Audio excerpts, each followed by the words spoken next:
പുതിയൊരു scheme add ചെയ്യുന്നത് എങ്ങനെയാണ് നമ്മൾ നോക്കുന്നത്. അപ്പം നമ്മൾ ആദ്യം PFMSൻ്റെ അഡ്മിൻ ലോഗിൻ ചെക്ക് ചെയ്യുക, കയറുക. അത് അഡ്മിൻ ലോഗിനാണെന്ന് അറിയണമെങ്കിൽ നിങ്ങളുടെ മുകളിൽ യൂസർ ടൈപ്പ് ഏജൻസി ADM ആണെന്ന് ചെക്ക് ചെയ്യുക. അതിനുശേഷം മൈ സ്കീംസ് എടുക്കുക, അതിൽ രജിസ്റ്റർ ന്യൂ സ്കീം എടുക്കുക. അതിൽ സ്കീമിനകത്ത് നമ്മുടെ സ്കീമിൻ്റെ കോഡ് ടൈപ്പ് ചെയ്യുക. ഇവിടെ ഞാൻ ചെയ്യുന്നത് KL235 ആണ്. അപ്പോൾ ഞാൻ ടൈപ്പ് ചെയ്യുമ്പോൾ തന്നെ താഴോട്ട് ലിസ്റ്റ് ചെയ്യുന്നുണ്ട്. അപ്പോൾ അത് സെലക്ട് ചെയ്തു.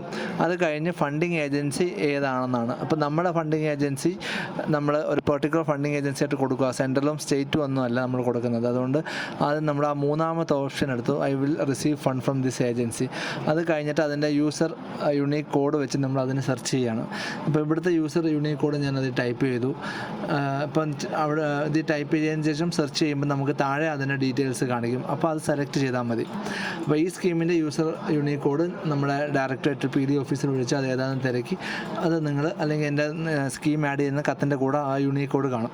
ആ യുണീക്ക് കോഡ് നമ്മൾ എൻ്റർ ചെയ്യുക. അതിനുശേഷം സെർച്ച് എന്ന ഓപ്ഷൻ എടുക്കുമ്പോൾ താഴെ നമുക്ക് ലിസ്റ്റ് ചെയ്യും. അത് ക്ലിക്ക് ചെയ്യുമ്പോൾ തന്നെ ആ യുണീക്ക് കോഡ് ആ കറസ്പോണ്ടിങ് ഏജൻസിയുടെ പേര് അവിടെ കാണിക്കും. അത് കഴിഞ്ഞ് നമുക്ക് ചെയ്യേണ്ടുള്ള ബാങ്ക് സെർച്ച് ചെയ്യുക.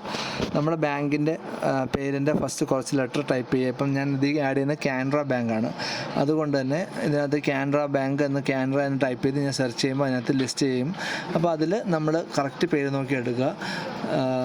ഇതിൽ കാനറ എന്ന് കണ്ടോ, കാനറ എന്ന് ടൈപ്പ് ചെയ്ത് ഞാൻ സെർച്ച് ചെയ്യുമ്പോഴത്തേക്ക് കാനറ ബാങ്ക് ഫസ്റ്റ് തന്നെ ഉണ്ട്. അത് സെലക്ട് ചെയ്തു. അത് കഴിഞ്ഞ് നമുക്ക് ബാങ്കിൻ്റെ ബ്രാഞ്ച് ഏതാണെന്ന് സെലക്ട് ചെയ്യണം. അപ്പോൾ ബ്രാഞ്ച് സെലക്ട് ചെയ്യാൻ വേണ്ടി ഏറ്റവും എളുപ്പം അതിനകത്ത് സെർച്ച് ബ്രാഞ്ച് എടുത്തിട്ട് ഇതിനകത്ത് IFSC കോഡ് വെച്ച് സെർച്ച് ചെയ്യാനുള്ള ഓപ്ഷൻ വരും. അപ്പോൾ അത് മാത്രം കൊടുത്താൽ മതി. IFSC കോഡ് നമ്മൾ ടൈപ്പ് ചെയ്യുക.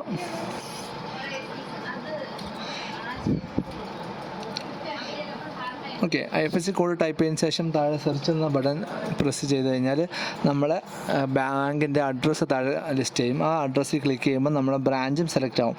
പിന്നെ 2 കാര്യങ്ങളാണ് നിങ്ങൾക്ക് ചെയ്യാനുള്ളത്. ഒന്ന്, നമ്മുടെ account number correct full account number 0 ഉണ്ടെങ്കിൽ 0 ചേർത്ത് അക്കൗണ്ട് നമ്പർ എൻ്റർ ചെയ്യുക.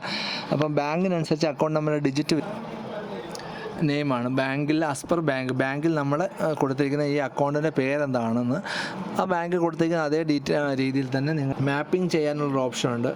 അതിൽ നമുക്ക് കമ്പോണൻറ്റ് സെലക്ട് ചെയ്ത് ബൾക്ക് സെലക്ട് ചെയ്ത് മാപ്പ് ചെയ്യാം. ഇല്ലെങ്കിൽ നമുക്കത് പിന്നെ ചെയ്യാം. അത് കഴിഞ്ഞ ശേഷം നമ്മൾ സേവ് കൊടുക്കുക. അപ്പം സേവ് കൊടുക്കുമ്പോഴത്തേക്ക് സേവ് ആവും, സക്സസ്ഫുൾ മെസ്സേജ് വരും. ഇവിടെ വന്നേക്കുന്ന സൈറ്റിൻ്റെ ഒരു ഇഷ്യൂ ആയിട്ട് കാണിച്ചേക്കുക. പക്ഷേ ഇത് സേവ്ഡ് ആയിരിക്കും നിങ്ങൾ കാണിച്ചാൽ. നമുക്ക് അതുണ്ടെങ്കിൽ മൈ സ്കീം എടുത്ത് മാനേജേഴ്സ് നോക്കുമ്പോൾ നമുക്ക് ഇതിനകത്ത് വന്നിരിക്കും. നമുക്ക് നോക്കാം.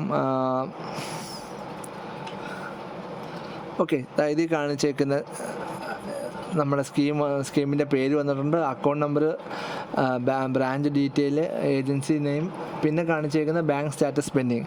ഈ ബാങ്ക് സ്റ്റാറ്റസ് പെൻഡിങ്ങും സ്റ്റാറ്റസ് എന്നുള്ളതും നമുക്ക് അപ്രൂവ് ആയി വരണം. ബാങ്ക് സ്റ്റാറ്റസ് ഓട്ടോമാറ്റിക്കലി ടിക്കായി വരും. അത് ബാങ്കിൽ പോയി ഓട്ടോമാറ്റിക് പ്രോസസ്സാണത്. അത് നമ്മൾ പ്രത്യേകിച്ചൊന്നും ചെയ്യേണ്ടി വരത്തില്ല. പിന്നെ ഈ സ്റ്റാറ്റസ് അപ്രൂവ്ഡ് ആവണമെങ്കിൽ നമ്മൾ ഫണ്ടിങ് ഏജൻസി ഏതാണോ ടൈപ്പ് ചെയ്തത് അവരെ വിളിച്ചിട്ട് നമ്മൾ ഇത് കണക്ക് ചെയ്തതായിട്ട് പറയുക. അപ്പോൾ അവിടുന്ന് അപ്രൂവൽ സ്റ്റാറ്റസ് വരുമ്പോഴത്തേക്ക് അതും ടിക്കായിട്ട് വരും. ഓക്കെ, അപ്പോൾ ഇത്രയാണ് ഒരു സ്കീം മാപ്പ് ചെയ്യുന്നതിനെ കുറിച്ചുള്ള ഡീറ്റെയിൽസ്.